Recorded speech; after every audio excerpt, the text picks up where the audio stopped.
Greetings, my friends. Welcome to Teach About number 1 for 2019. What we want to do is, in our Teach Abouts, do what our mission is. We want to help you as a Christian entrepreneur to grow your business. We want you to become fully alive. We want you to seek God's special wisdom, insight, strength, character. Yeah, God's character. And, in effect, His direction, so that you can really be fully alive, starting now and forever, and that you can build a life and business that matters and makes a difference for those you care about, and even for the very glory and kingdom of God. That's what we're about, and we think we can help you do that. Now, as one of my colleagues said, Stan, stay focused on that. Sometimes you're a little bit of a thinker as opposed to helping people do, and I plead a little bit guilty of that. However, remember, Jesus said, what you think about is what you become. And what you become is how you behave, and how you behave is how you build your business. Again, just let that sit on your head as we go forward today with a program which I call Image is Not Everything, but It Is the First Thing. It's hard to believe. It's old and outdated now. I have to redo it. This is one of the first books I wrote. It was called You Make the Difference. And it was primarily geared to entrepreneurs in the financial services business. And that was my lesson. My lesson was that in today's world, particularly if you're an entrepreneur, you see, you are the business. It's you. And before people buy your stuff, they have to buy you. When I go to a big, let's say like Home Depot, hey, there are 2 or 3 people there who I usually try and talk to because I know they can help me and I have a little bit of a relationship with me and with them. However, the CEO of Home Depot has nothing to do with me and the business choices and the business experience I have. It really is those people right on the front line and the kind of products and experience that I've had with Home Depot in the past. That's the deal. Even today, the gentleman who founded Southwest Airlines, Southwest Herb, passed away at the age of 87. And we're going to be talking about that as part of our experience. But he said, there's all kinds of airplanes, but Southwest is going to be different because of who we are and how we treat our people. And that was his goal, to create a culture in which the people, not the airplane, made the actual difference. You make the difference. And so I'm going to ask you to be thinking about that more and more. And I have to rewrite the book. By the way, when I wrote this book, really about 15, 16 years ago, I did like most people did. I sat down with a piece of paper and I wrote it, and then I went and typed it up on my, my computer. Today, I write a book using my cell phone, my iPhone, my smartphone. Yes, I don't write with a computer anymore. I use this, or I use exactly what I'm doing right now. I will write a book by performing it first, then having it dictated, having it edited, having it published one by one, having it into an audio version, into an experiential version, and my hope is that I will probably write one short book of 37 pages every month. Let's see if I can do that. That's one of my goals, to have literally a book of the month for you, to help you build your business. Chapter 2 in my book was called Image is Not Everything, but It Is the First Thing. You've heard the expression, image is everything. Well, no, that's not true, but it is the first thing. So I thought I'd dress up a little bit. I decided to wear a tie today. By the way, here's something for you to think about. They hated it, but I often ask my disc jockeys, my program producers on the radio to dress up. They say, Stan, it's the radio. I had my reasons. I said, no. You are a guest in someone's house. You are a guest in their automobile. Dress appropriately. Just let that sit on your head for a while. I always found that when I traveled, I usually dressed up in a coat and tie. You know why? I always got better service. Always. Never failed. So I did that. Plus, I always realized that as an entrepreneur, and it's me doing my coaching and speaking, is who knows when I'm going to be sitting next to somebody who could be a client, who could be somebody who actually says, boy, we could use you in our company. However, I never did that too much because I usually asked them what they did by saying to them, hi, where you going? Oh, hey, tell me a little bit of your story. I didn't say, what do you do? Tell me a little bit of what your story. And that made for a rather interesting conversation. And eventually they would lead me to what they are about. And then they might say, and what about you? Well, then I had all of the information to try and make sure that I was interesting to them. I also found out for some reason that when I wore a purple tie, I have no idea why this happened. But oftentimes women, at the checkout counter, whatever, say, oh, I like your tie. It was kind of a Trump tie even before Trump had one. Why do people like my purple tie? Well, I found out that was kind of my color. So I have 2 or 3 of them in case, I kind of dribble on them or spill coffee on them because that tends to be my color of tie. Image is not everything, but it is the first thing. So this is a little bit of an instruction in image. Now, in chapter 2, when I was writing this book, I always began with a quote or 2 or 3, just to get people thinking. For instance, in chapter 2, it says, image is not everything, but it is the first thing. And then I say, facts as facts do not always create a spirit of reality. Facts are not reality. It could be image is reality. G.K. Chesterton, one of my favorite Christian authors. I love this one. Know first who you are, and then dress accordingly. Epictetus. And one of my favorite characters, Ralph Waldo Emerson. A man's style is his mind's voice. Think about that. Well, here's what I did.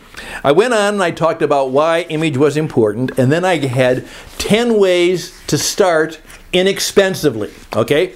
Here are 10 ways to begin to improve your image inexpensively. Do what you say you will do. Number 1. Get a reputation for doing what you say you will do.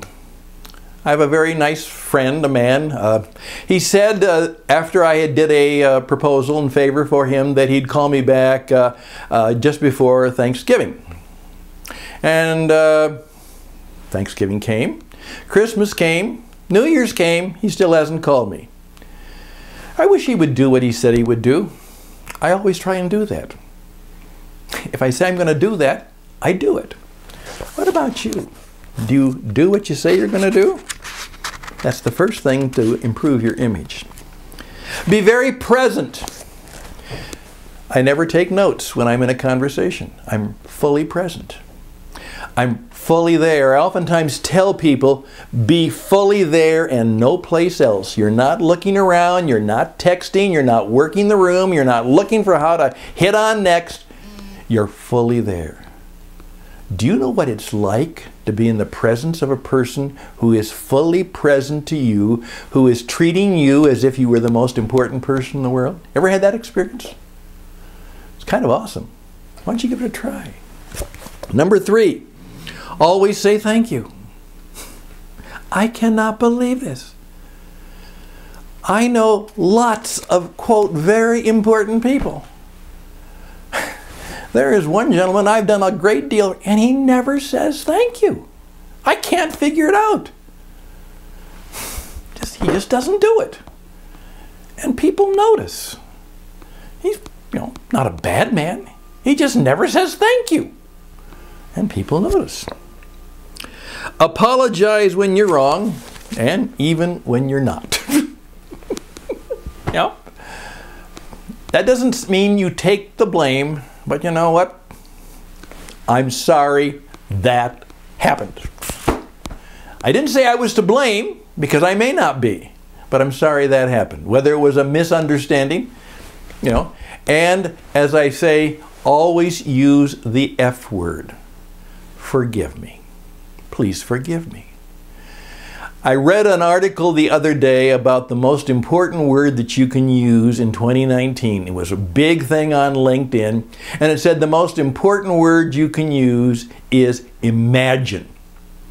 And they even quoted the noted Frank Luntz, the pollster, who said that's the most important word you can use. They're wrong. That's not the most important word you can use. And I'll tell you what the most important word you can use in 2019, and here it is. Grateful. Grateful. More on that later. Learn to use the word grateful. Stand up and greet people by their name. I admit, I'm old-fashioned. When someone comes up to the table or someone is around, I stand up. It kind of takes them off balance a bit, but I stand up. Don't interrupt. I have a hard time with that. And my wife continually reminds me is that I think too fast and sometimes my mouth follows. I think of what I need to say and I forget to shut up until they're done saying it. Don't interrupt. Give simple gifts. Just a simple gift. I make pens and give them to people. One of my very, very good mentors, who is a very successful man, said, Stan, I'm just another lawyer in a big town called Minneapolis, St. Paul. But you know what? I'm kind, I'm a gentleman, and I give simple gifts. Not extravagant, but I do. I give simple gifts. Give away your stuff. This is free. I could charge you for this. This is worth a lot of money in many ways, particularly if you take it seriously. But this is for you, and it's free. I'm giving away my stuff. Okay? Treat others as the most important people in the world. There you go. That's the secret of success. Just simply ask yourself, the person I'm in front of now, how would I treat them if they're the most important person in the world? I actually try and do that. Whether it's the guy at the Home Depot, or it's the 16-year-old who's serving me at the club, who makes mistakes because they're young and maybe not too good at what they do yet. Treat them as the most important people in the world. And I'm trying more and more to be myself, only more so. Now that doesn't mean I'm always there as I am. No, but I'm authentic. And part of my authenticity is to be as real as I can, and to be as present as I can, and to be a Christian gentleman as best I can. Because that's what I want to be. I just want to be that, only more so. Why don't you add to that right now? How can you improve your image? And how could we all improve our image? Because again, image is not everything. cute is not more important than character. You know, that's not true. I don't believe that for a moment. You know, image is not more important than integrity, but image is important, and it is the first thing. And how can I create those very good first things and do it particularly in such a way that does not reflect just on me, but makes those people feel as if they're the most important person in the world? I oftentimes say everyone is wearing a sign, and the sign says, "Please tell me I'm important." That's right. Everyone you meet is wearing an invisible sign which says, "Please tell me I'm important." Read the sign. Read the sign. There we go. Now, if you start to do what I taught you today, that will help you become a better person. You will become a different kind of entrepreneur, and that will help you build your business. I guarantee it. There we go. By the way, if this has been helpful to you, yes, it is free, but if you want to help us out, tcenglobal.org is where we hang out. That's our deal. We have a YouTube channel. We obviously have podcasts. We fill the world with broadcast systems, which is what I'm going to help you do in 2019. Fill your world with broadcast systems. And if you'd like to help out, if you want to say thank you, everybody should say thank you occasionally. Go to tcenglobal.org/contribute now. And if you would make a small contribution or donation to our cause and work, I would be grateful. Very grateful. Thank you. All the best and blessings to you for 2019. I'm Stan Hustad. This has been for you, and I'd love to hear from you. StanHustad@gmail.com. StanHustad@gmail.com. Again, best and blessings for you. Bye for now.